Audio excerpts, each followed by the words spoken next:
A single dad scraped together his last dollars for a used laptop to keep his family afloat.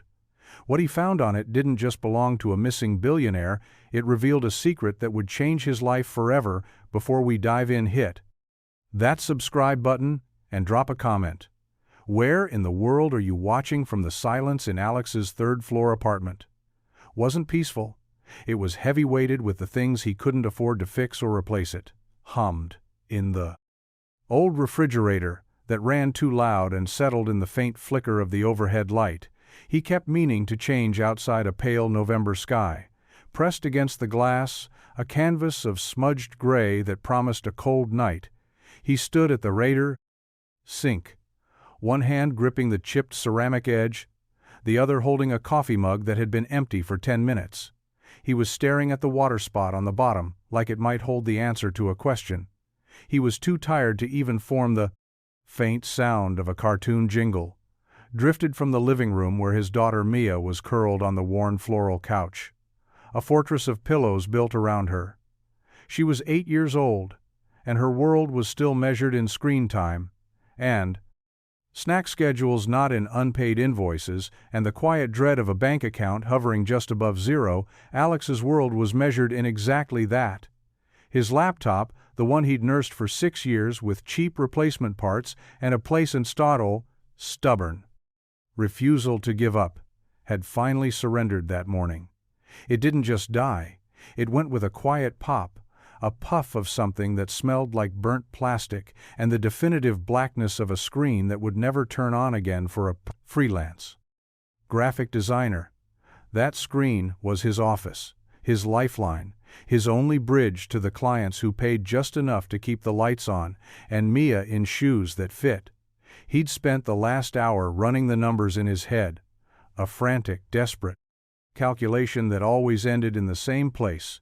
He had $217 to his name, enough for groceries for the week, enough for the gas he needed to take Mia to her grandmother's on Saturday, but not enough for both, and certainly not enough for a new computer, a used one, maybe a cheap one, a gamble, but it was the only move he had left.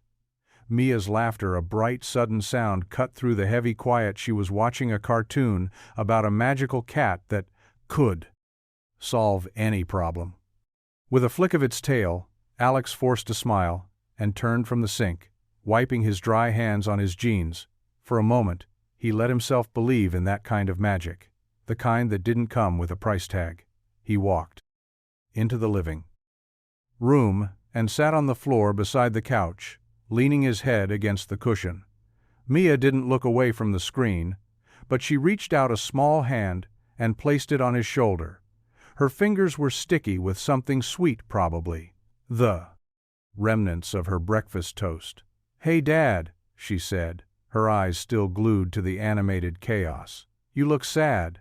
He managed a small chuckle, just thinking about work. "Honey, that's all," she nodded, as if this was a perfectly reasonable explanation. For the lines of worry etched around his eyes. He knew he couldn't hide it from her. Not really. Mia had a way of seeing things, a quiet perceptiveness that had been there since her mother passed 3 years ago. She saw the way he'd stretch a loaf to have bread, an extra day, or how he'd wear a sweater inside to keep the heating bill down. She never mentioned it, but he felt her watching her.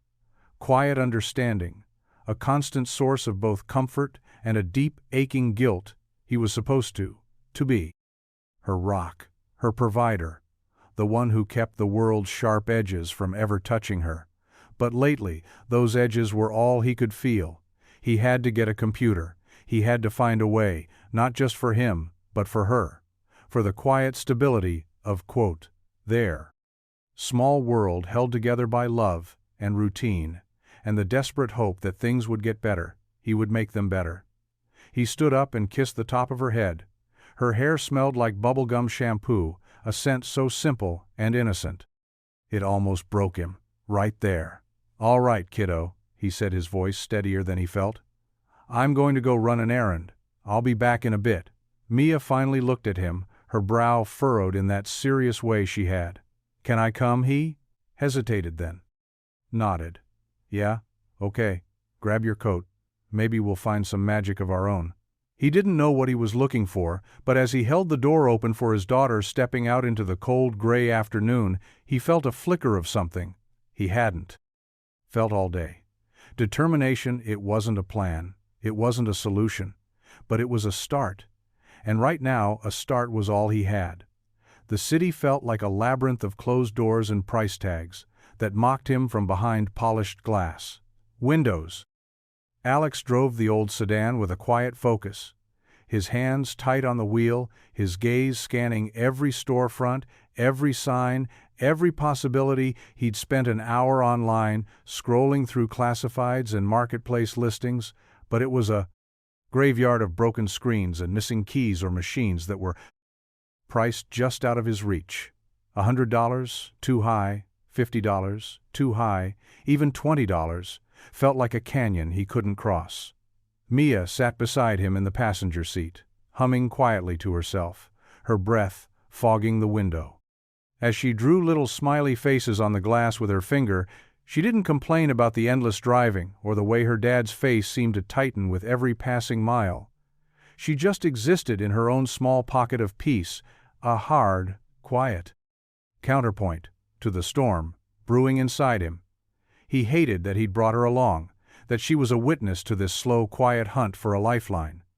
He should have left her at home, where she could watch her cartoons and believe the world was a place where problems were solved in 22 minutes, but the thought of facing this alone had felt worse. The silence of the apartment would have been too loud, too accusing here, with her quiet humming and the warmth of her small presence beside him. He could almost pretend he was just a dad, running errands. On a Tuesday afternoon, he pulled over to the side of a busy street and rubbed his eyes. The city's noise pressed in on them. The shriek of a bus's air, brakes, the distant wail of a siren, the impatient honk of a car somewhere behind them. This was pointless. He was wasting gas. He didn't have chasing a solution that wasn't there. He was about to turn back to give up when Mia pointed toward a small side street tucked between a laundromat and a boarded-up bakery. "What's that place, Dad?" Alex followed her finger and saw it.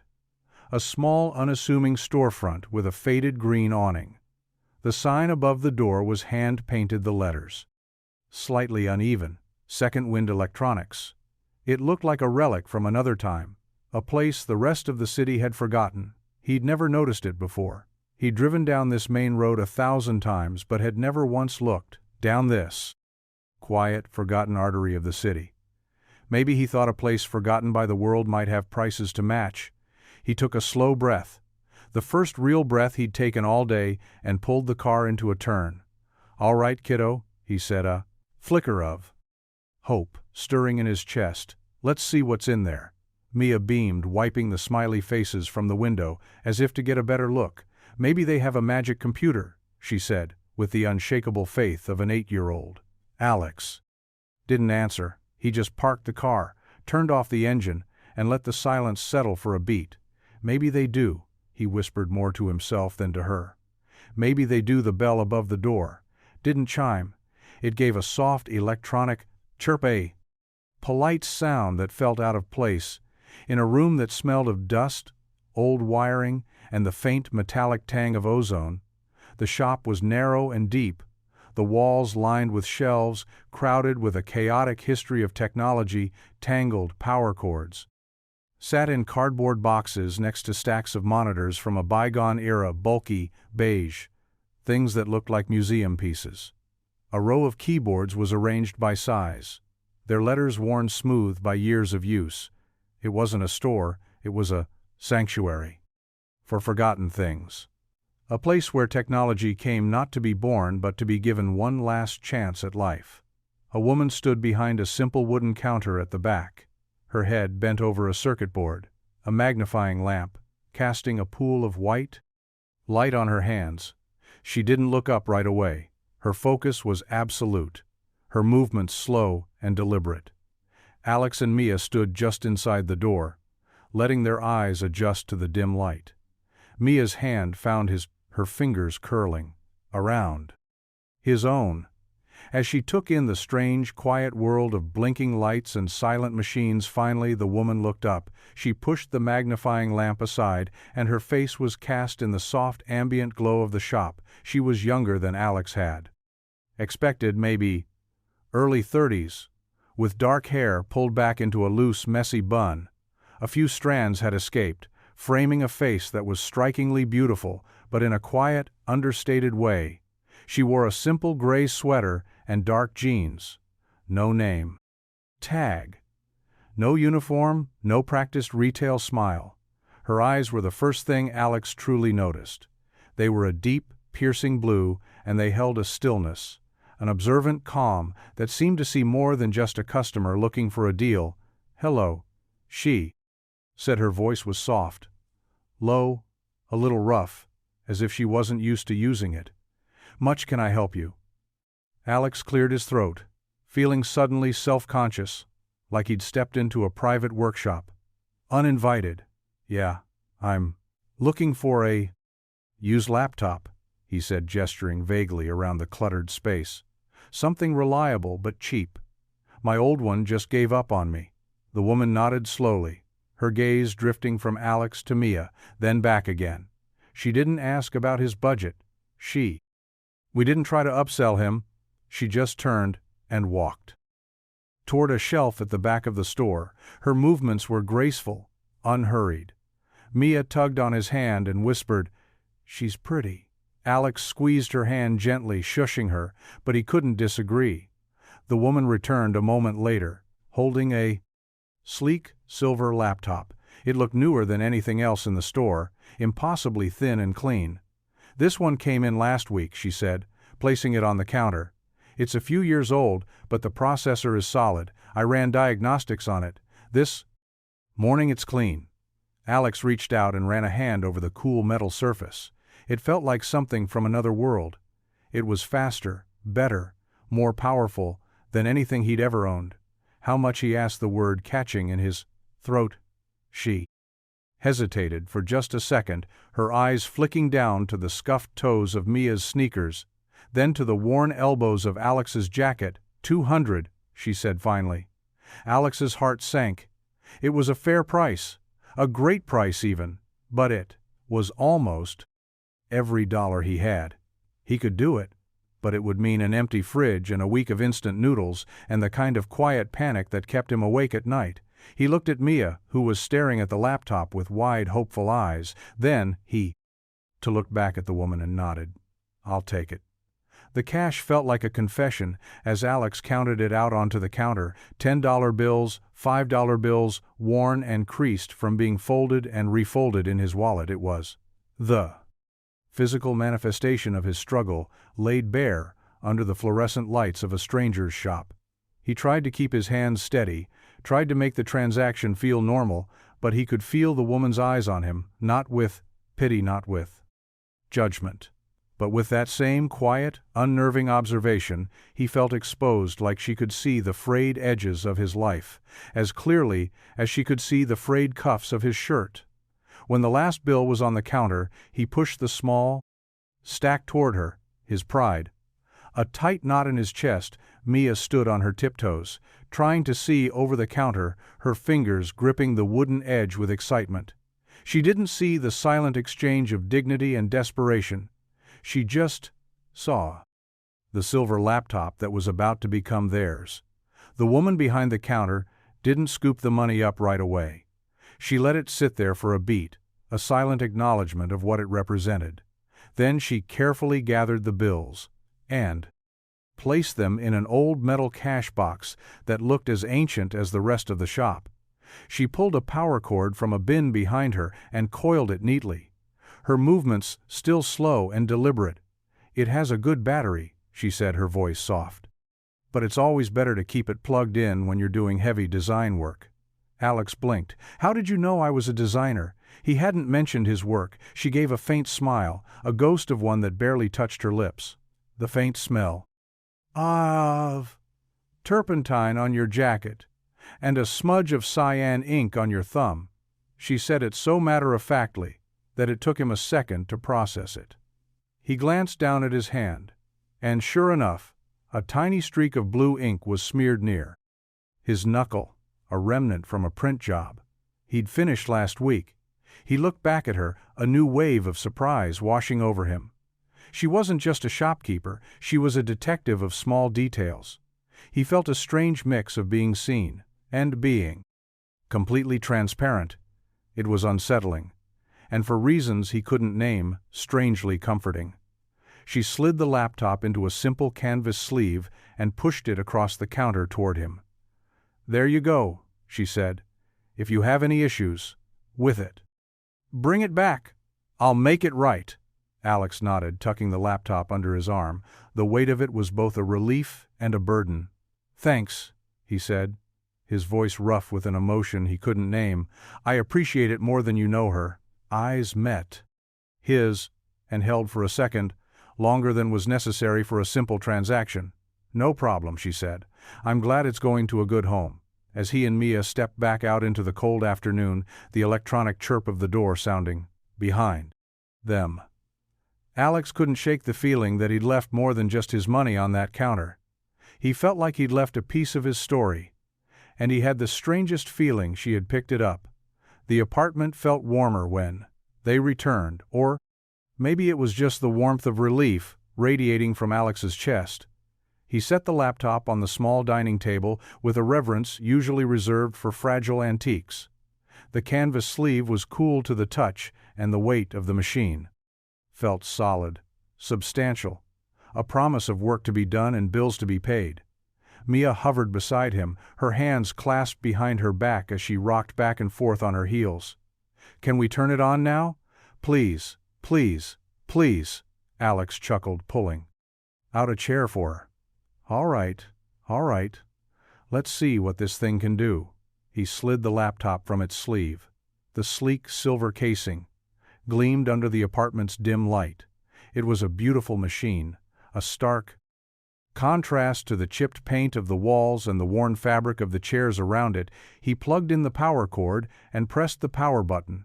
A soft chime filled the room, and the screen flickered to life. Bright and crisp and perfect. Mia gasped. A small sound of pure delight. "It's so fast," she whispered, her eyes wide with wonder. Alex felt a smile spread across his face. A real one, this time unburdened by the weight of the last 24 hours. "Yeah, it is," he said, his fingers flying across the keyboard. As he connected to their spotty Wi-Fi, he opened his email client, his design software, everything loaded in seconds, a task that used to take his old computer a full 5 minutes of groaning and whirring. This wasn't just a tool, it was a lifeline. It was a second chance. He spent the next hour working, setting up his files, and responding to a backlog of client emails. Mia sat beside him, drawing in her sketchbook, a comfortable silence settling between them, punctuated only by the soft click of his keyboard and the scratch of her crayons on paper. For the first time in weeks, Alex didn't feel like he was drowning. He felt like he was treading water, and that was enough. The light outside had faded to a deep indigo, and the streetlights began to hum to life, casting a warm orange glow into the room. Mia had long since abandoned her sketchbook and was now curled up on the couch watching a movie, her eyelids growing heavy. Alex was still at the table, a half-empty cup of coffee beside him, lost in the rhythm of his work.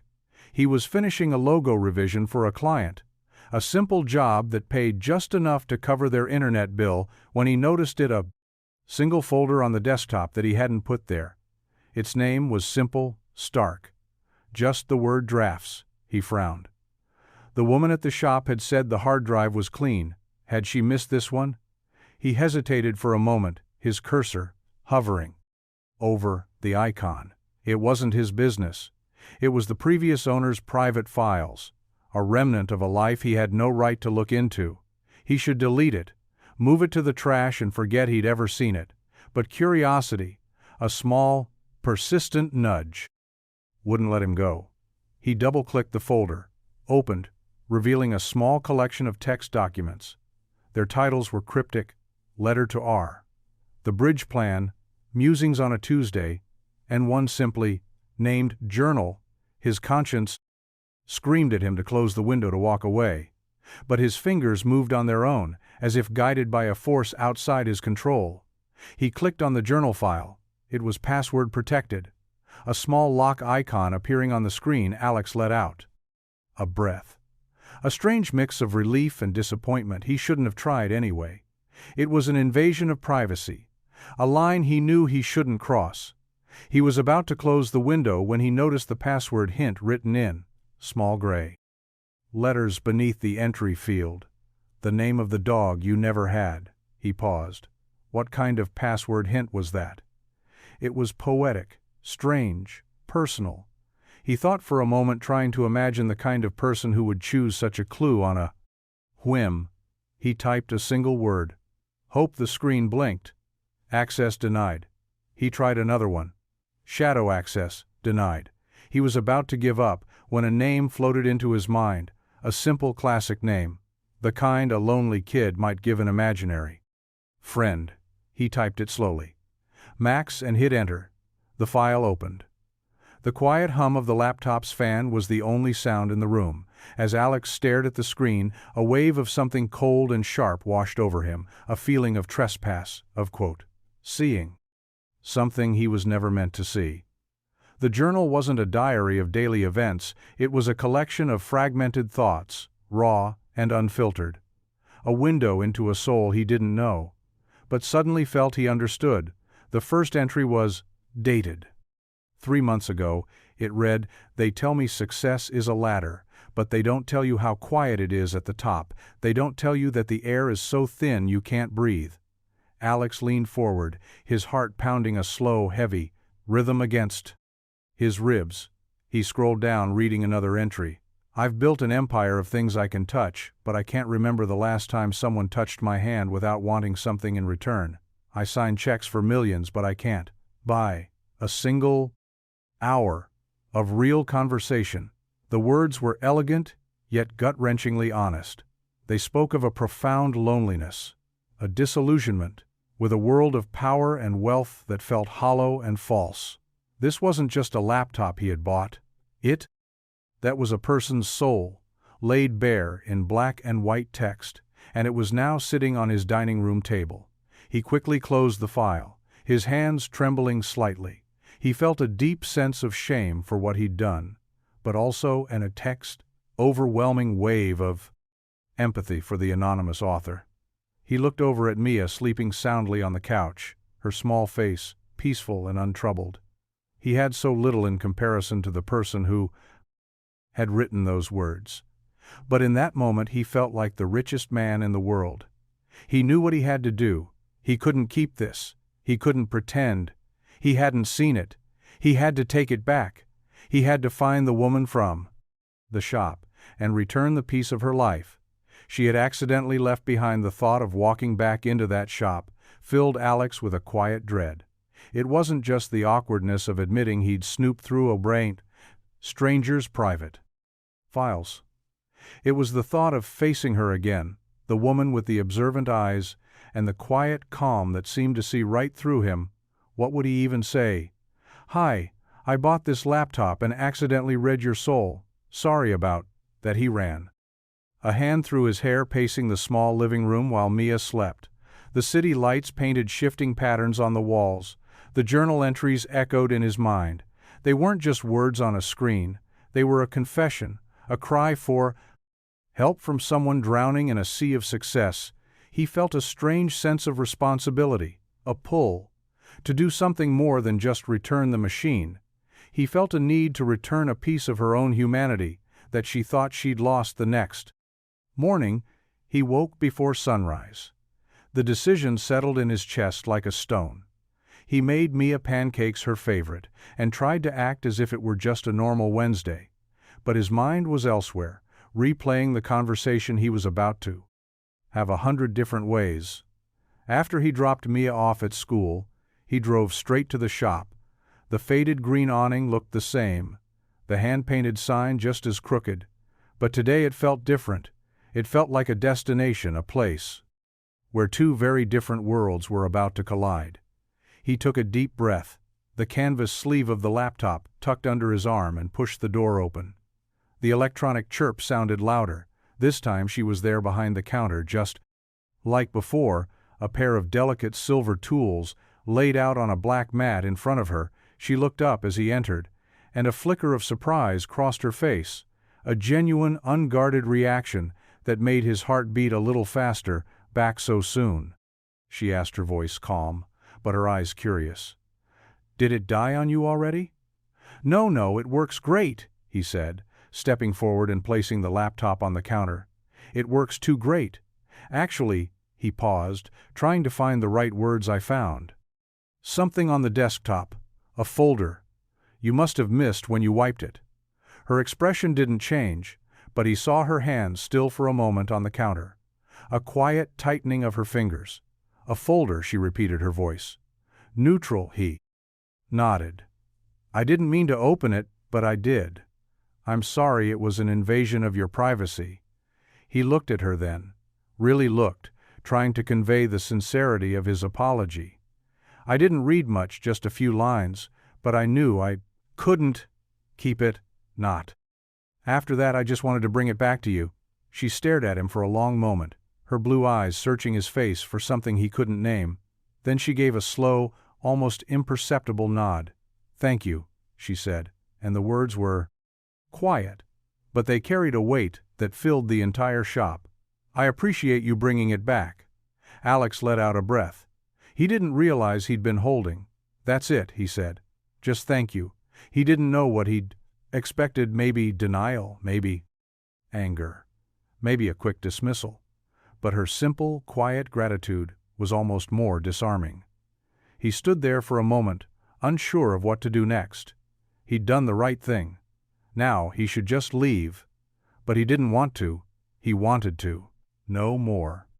About the woman who wrote about the loneliness of the sky. From the top of a ladder, he wanted to know the story behind the sad, poetic words that had kept him up all night. The air in the shop was thick with unspoken things, the hum of old electronics, and the faint scent of rain from the street outside.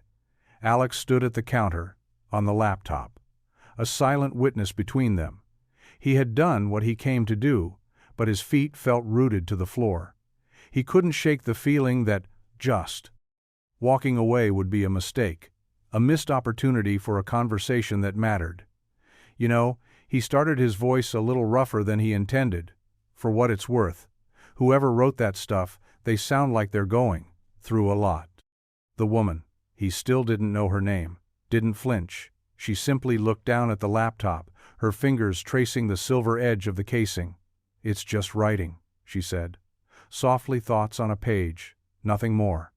Alex shook his head. "I don't think so." "It felt real," he said, the words coming out before he could stop them. "It felt like someone who needed to be reminded that not everyone wants something from you." A flicker of something vulnerable crossed her face just for a second, before the mask of calm settled back into place. "You're very perceptive," she said, her tone still even, but with a new edge of curiosity. "Most people wouldn't have brought it back, they would have wiped it and moved on." Alex shrugged. "I'm not most people then. I guess I'm lucky." She finally met his eyes, and for the first time he saw something other than quiet observation in them. He saw a hint of weariness, a deep-seated sadness that, the journal had only hinted at it, made him want to stay, to talk, to break through the polite barrier she had so carefully constructed around herself. "There's a coffee shop at the end of the block," he said, the words surprising him as much as they, probably, surprised her. "I was heading there anyway. Would you want to join me?" Her eyes widened, slightly caught off guard by the invitation.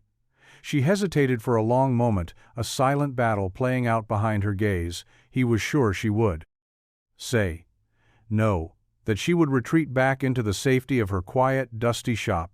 But then, to his complete surprise, she gave a small, almost reluctant nod. "Okay," she said, her voice barely a whisper. "I'd like that," as she locked the shop door behind them, and they stepped out into the damp city air. Alex felt a strange sense of stepping into a new chapter. One he hadn't written and couldn't predict. He had come to return a stranger's secrets, but he was starting to feel like he was about to discover his own. Evelyn watched him from across the small table in the coffee shop. He held his mug with both hands, like he was trying to absorb its warmth. His knuckles were slightly calloused, and there was a faint scar running along his thumb, a testament to a life lived with tools and hard work, not keyboards and boardrooms. He hadn't asked for her name, and she hadn't offered it.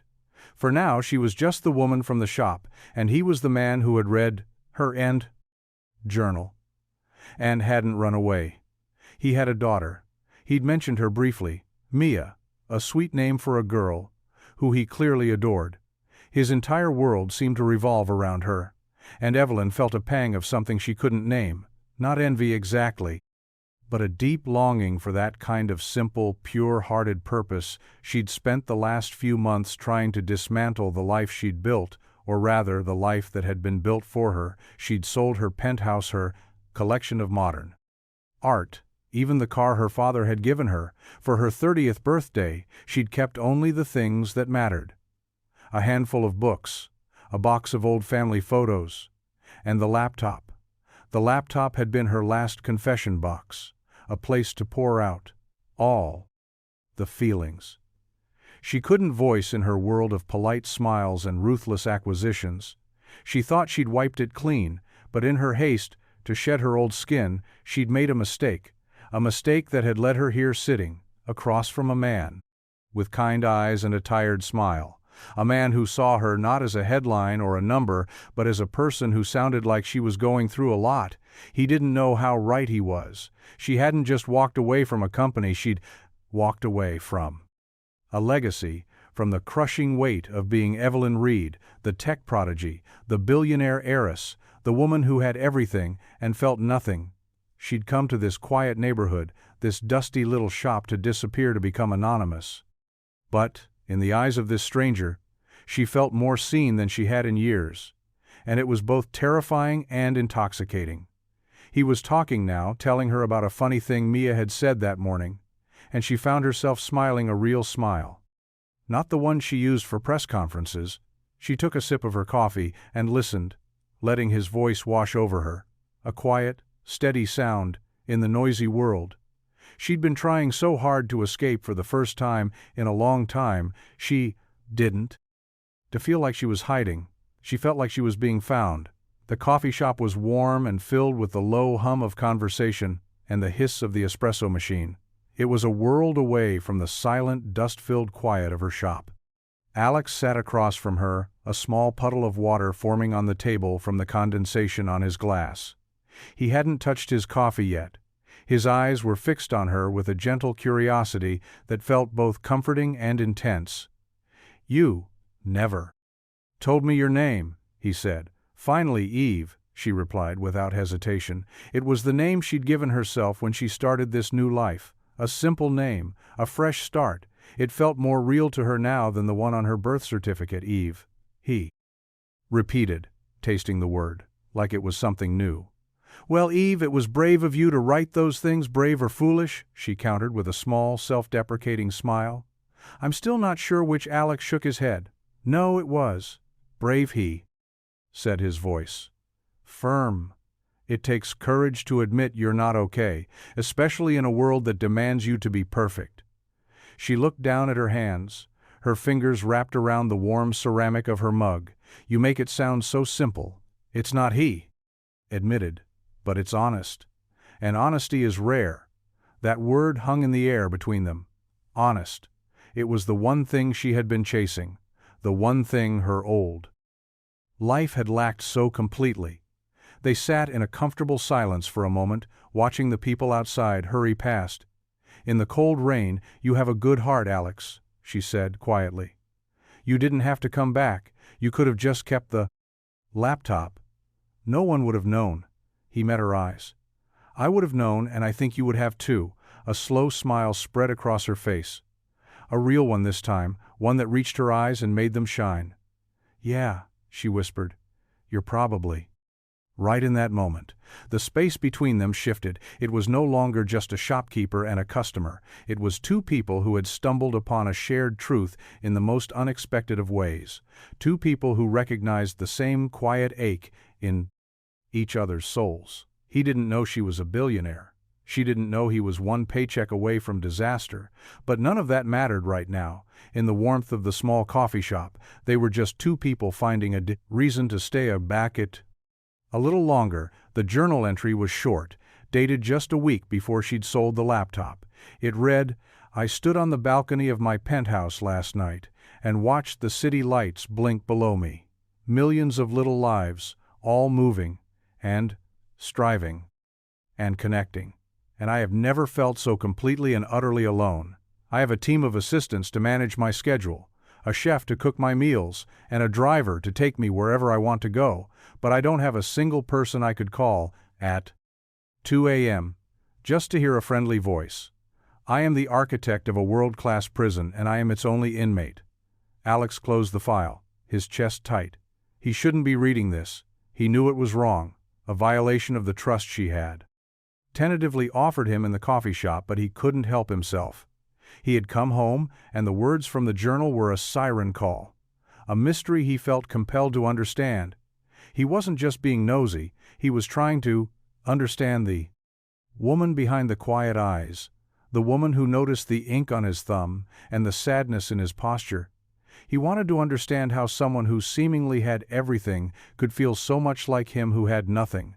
The more he read, the more he saw the parallels. Her loneliness echoed his own. His was born of grief and financial struggle. Hers was born of wealth and isolation. But it was the same ache, the same feeling of being on the outside, looking in at a world of connection that felt just out of reach. He looked around his small apartment, the worn couch where he and Mia watched movies, the dining table that doubled as his office, the crayon drawings taped to the fridge. It wasn't much, but it was real. It was filled with a love that the woman in the journal was desperately searching for. He felt a sudden surge of protectiveness over her. This stranger he barely knew, he wanted to tell her that she wasn't alone, that real connection wasn't something you bought, but something you built, one small, honest moment at a time. He thought about her in that dusty shop, surrounded by broken things, finding solace in fixing what was discarded, and it suddenly made perfect sense. She wasn't just repairing old electronics. She was trying to repair herself. He closed the laptop and stood up, walking to the window to look out at the sleeping city. He didn't know what he was going to do next, but he knew he couldn't just let this go. This wasn't just about a laptop anymore. It was about a person, and for the first time, in a long time, Alex felt a pull to fix something that had nothing to do with a circuit board. The next day, Alex found himself walking back toward the shop. He told himself it was to return the laptop for good, to tell her he had deleted the files and that her secret was safe. But he knew that was only half the truth. The other half was that he just wanted to see her again. He wanted to see if the warmth he'd felt in the coffee shop was real, or just a fleeting moment of shared vulnerability. When he pushed the door open, the electronic chirp seemed to welcome him. Eve was at her workbench, a pair of headphones on her head, humming softly to a song he couldn't hear.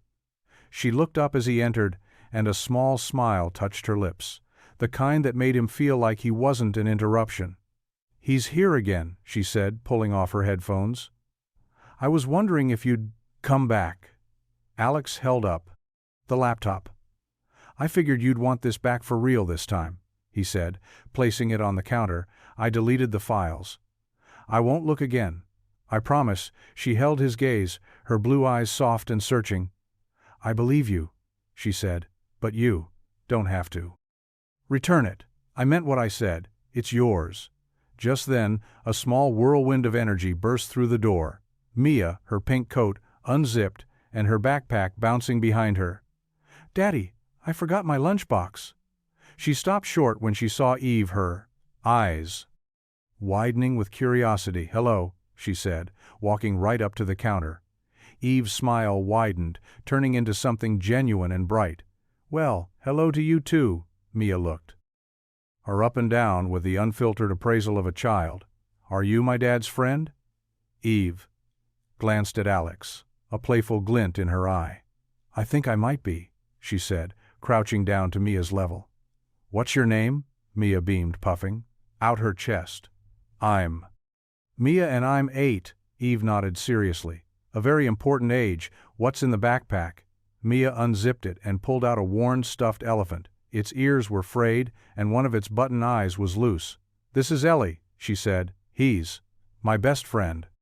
Eve reached out and gently touched the elephant's ear. "He looks very wise," she said with a straight face.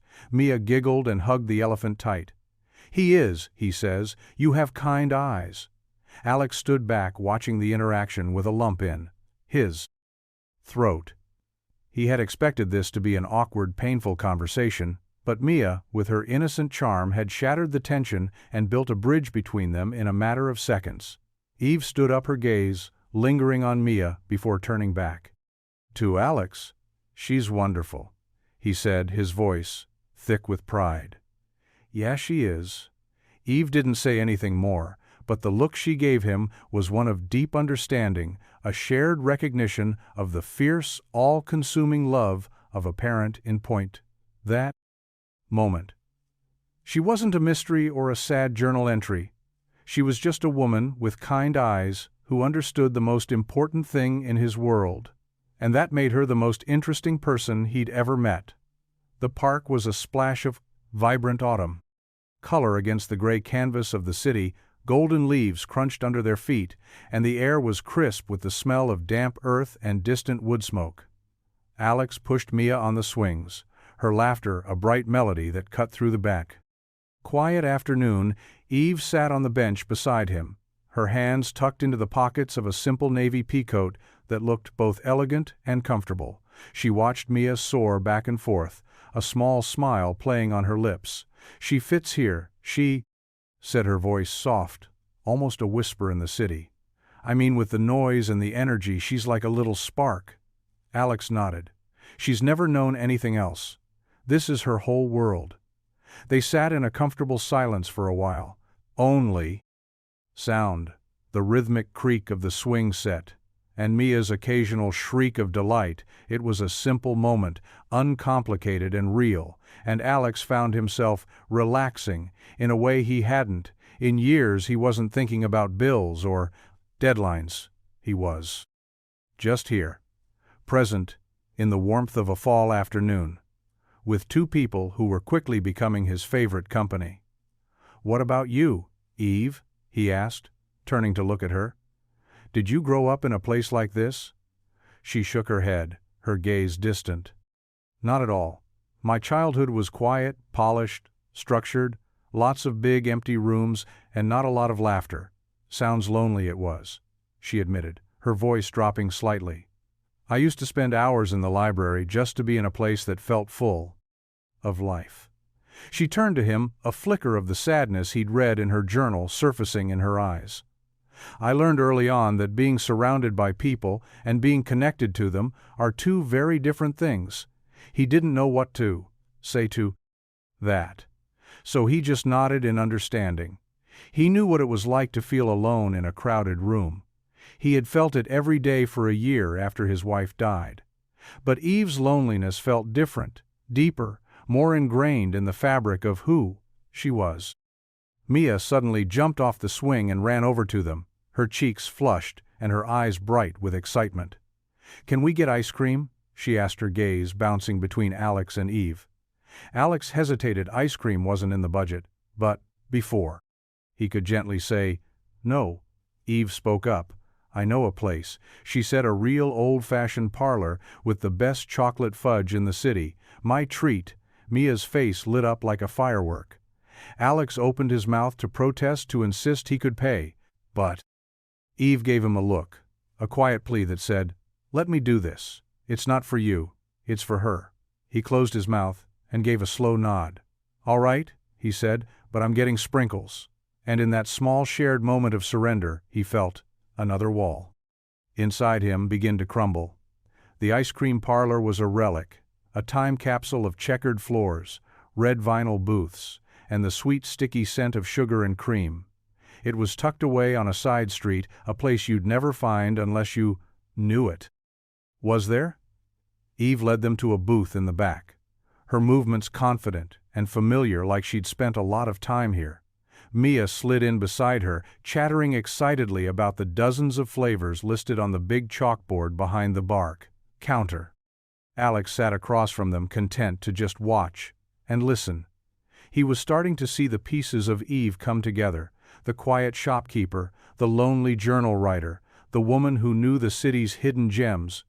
She was a puzzle, and he was finding that he enjoyed the slow process of putting her together. She ordered a single scoop of pistachio in a cup. He ordered a double scoop of Rocky Road in a cone. And Mia, after much deliberation, chose a towering concoction of strawberry bubblegum and rainbow sherbet that was a crime against dairy as they ate. Eve told them stories about the parlor, how she used to come here with her grandfather when she was a little girl, how he'd always let her have 2 scoops. Even if it was right before dinner, her voice was warm with nostalgia. And for a moment, Alex saw a glimpse of the little girl. She must have been a girl who found solace in books and quiet corners and the sweet, simple joy of an ice cream cone with the one person who made her feel seen. "You miss him?" she asked gently. Her grandfather Eve nodded her gaze, dropping to the table every day. He was the only one who didn't care about the family name or the business. He just cared about me. She looked up at Alex, a flicker of something raw and vulnerable in her eyes. "He taught me that the most valuable things in life aren't things at all." Alex didn't say anything. He just reached across the table and gently touched her hand. It was a small gesture, a fleeting moment of connection, but it was enough. It was a silent promise that he understood, that he saw her, not the mystery, not the puzzle, but the person sitting across from him in a red vinyl booth, sharing a memory that tasted like chocolate fudge and quiet grace. The weeks that followed unfolded like the slow turning of a page, a series of quiet moments that stitched themselves into a new kind of normal. Eve became a regular presence in their lives. She'd stop by the apartment with a bag of fresh pastries from a bakery she knew, or a new book for Mia. She'd sit with Alex at the dining table while he worked, offering quiet encouragement and a fresh cup of coffee. When he hit a creative wall, he learned to read the nuances of her moods, the quiet sadness that sometimes flickered in her eyes, the genuine laughter that burst out when Mia said something particularly absurd, and the deep sense of peace that seemed to settle over her when she was in their small, chaotic world. One Saturday afternoon they found themselves back at her shop. Alex was helping her fix a faulty connection on an old record player, while Mia sat in the corner drawing a detailed map of a fantasy kingdom. Eve had described to her the air was filled with the smell of soldering flux and the soft sound of a vintage jazz record spinning on the quarter-snipe player's turntable. "You're good at this," she said, watching his hands move with practiced ease. "You have a gentle touch for someone who works with such precise things," he shrugged. "I've learned that sometimes you have to be patient and let things tell to you what's wrong." Instead of forcing a solution, she tilted her head, a small smile playing on her lips. "Is that a metaphor for life, Mr. Alex?" He grinned. "Maybe a little," she laughed, and the sound was warm and easy, a sound he was quickly growing to love. Later that day, as they were closing up the shop, Eve paused at the door, her hand resting on the lock. She turned to him, her expression serious. "I need to tell you something, Alex," she said, her voice low. Alex's heart gave a slight lurch. He had a feeling he knew what was coming. He had intentionally avoided digging deeper into her past, content to let her reveal it on for her own terms. But the mystery still lingered, a quiet question mark at the edge of their budding relationship. "I'm not just a shopkeeper," she continued, her gaze unwavering. "I used to be someone else, someone with a different name, a different life." He nodded slowly. "I know," he said softly. She blinked, surprised. "You know," he reached into his back pocket and pulled out his wallet from it. He slid a folded newspaper clipping. It was old, yellowed at the edges, a photo from a business journal he'd found online weeks ago, but had never mentioned a picture of a young woman with the same piercing blue eyes and a confident smile standing on a stage accepting an award. The caption underneath, "Reed Evelyn Reed, CEO of Reed Innovations named Tech Visionary of the Year," he had known for a while. Not everything, but enough. He'd seen the way she carried herself, the quiet intelligence that belied her simple life. He'd pieced together the clues from the bland journal, the initials, ER, the mentions of boardrooms and empty success. It all made a terrible kind of sense. He had just been waiting for her to be the one to tell him. "Her name is Evelyn," she whispered, her voice barely audible. He nodded. "Evelyn?" He said the name, feeling strange and foreign on his tongue. "I figured it was something like that." He looked at her not with anger or accusation, but with a deep and quiet understanding. "I don't care about that name, Eve. I care about the person who sits with my daughter and teaches her how to make paper cranes. I care about the person who brings me coffee when I'm on a deadline and who listens to me talk about my fears without judgment. That's the person I'm getting to know, and that's the person I'm starting to fall for." A tear slipped down her cheek, a single silent drop that traced a path through the dust on her skin. She didn't wipe it away. She just stood there, letting him see all of it.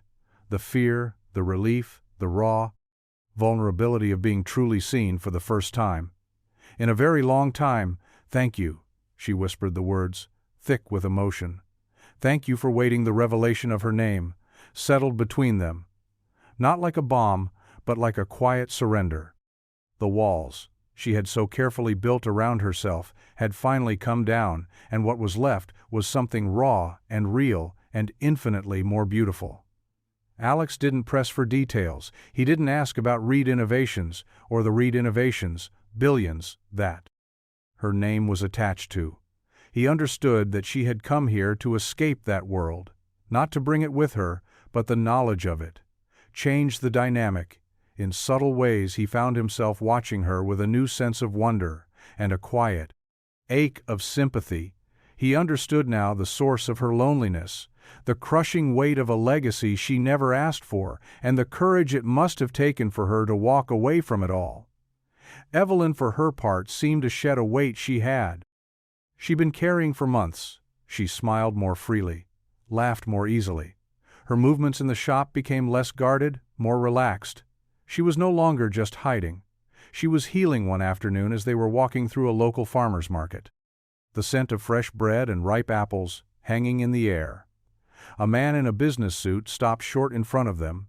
His eyes widened in recognition. "Miss Reed," he stammered, his voice a mix of shock and awe. "I thought you disappeared."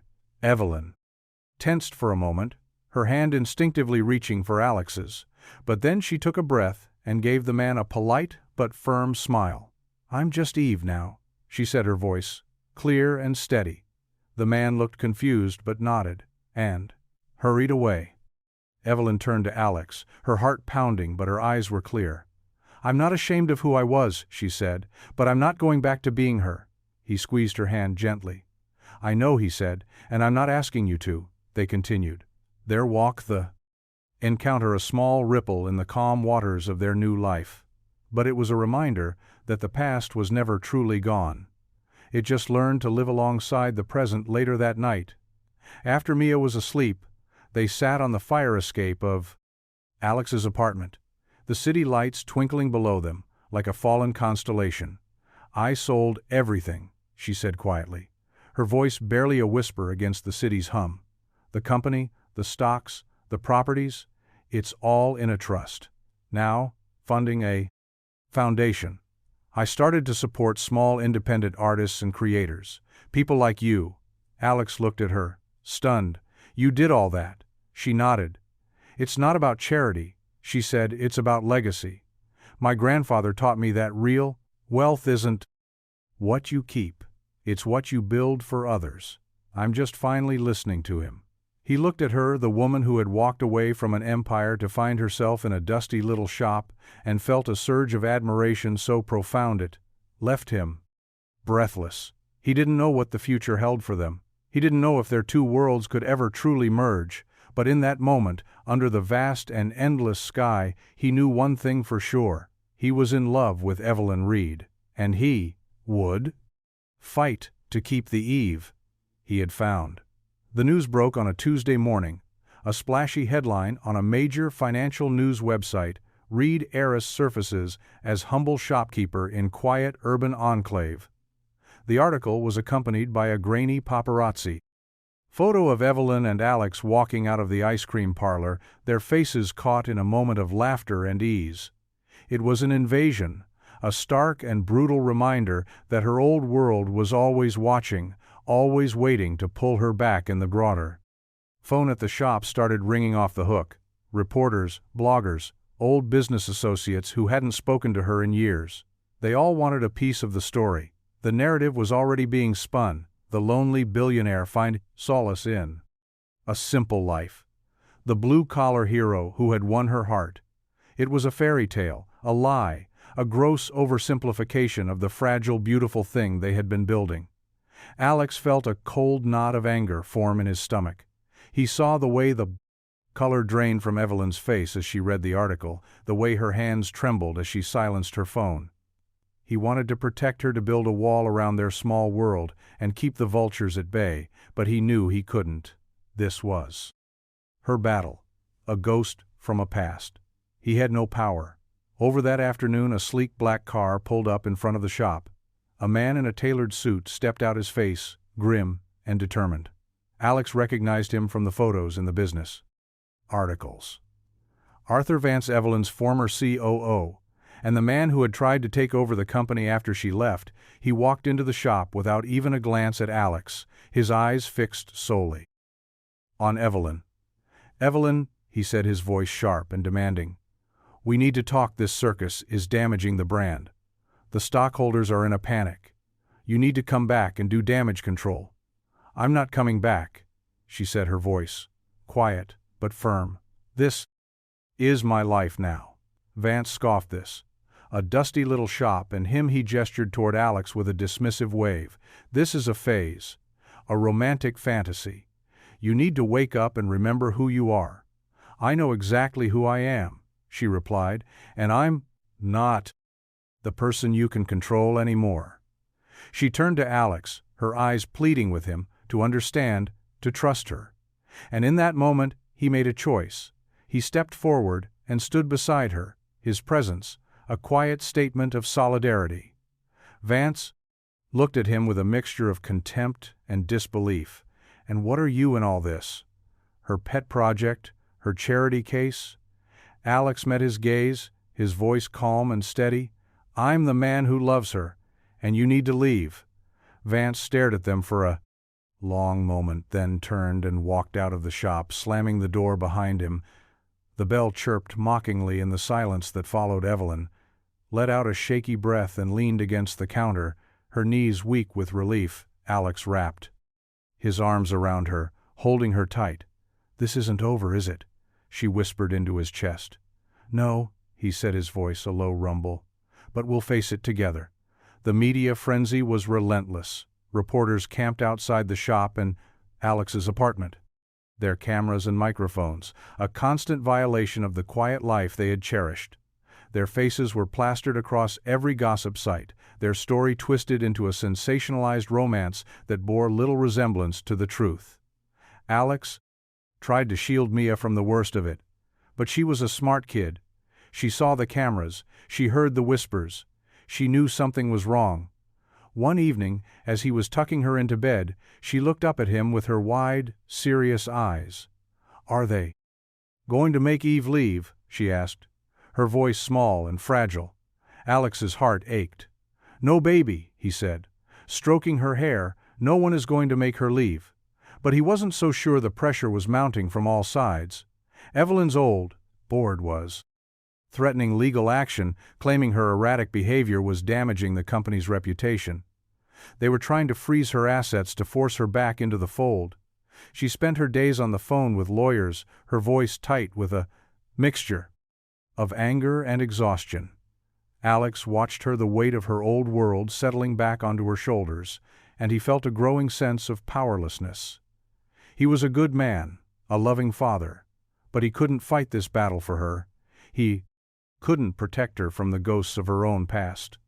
One night, as they sat in the quiet of the shop long after they'd closed for the day, Evelyn turned to him, her eyes filled with a deep and weary sadness.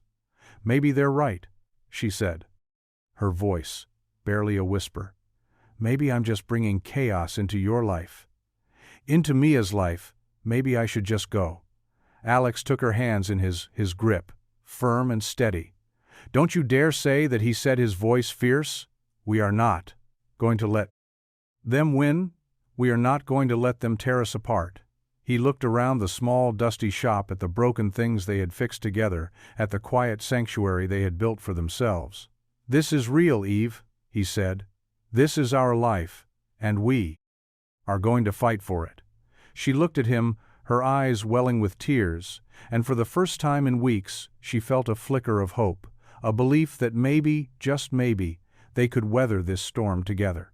The idea came to Evelyn in the middle of the night, a quiet spark of defiance in the darkness. She was tired of fighting, tired of being on the defensive. She realized that the only way to win this battle was to change the narrative, to take control of her own story, and use her power for something good. The next morning she called a press conference. The media went into a frenzy speculating about what she would announce: a return to the company, a new tech venture, a messy breakup with her blue-collar lover. They all expected drama. What they got was something else entirely. She stood at the podium, not in a power suit, but in a simple black dress, her hair pulled back, her face free of makeup. She looked calm, confident, serene. She didn't read from a prepared statement. She spoke from the heart. She told them about her loneliness, her disillusionment, her search for something real. She told them about a dusty little shop and a man with kind eyes who had taught her the value of a life built on love, not legacy. And then she dropped the bombshell.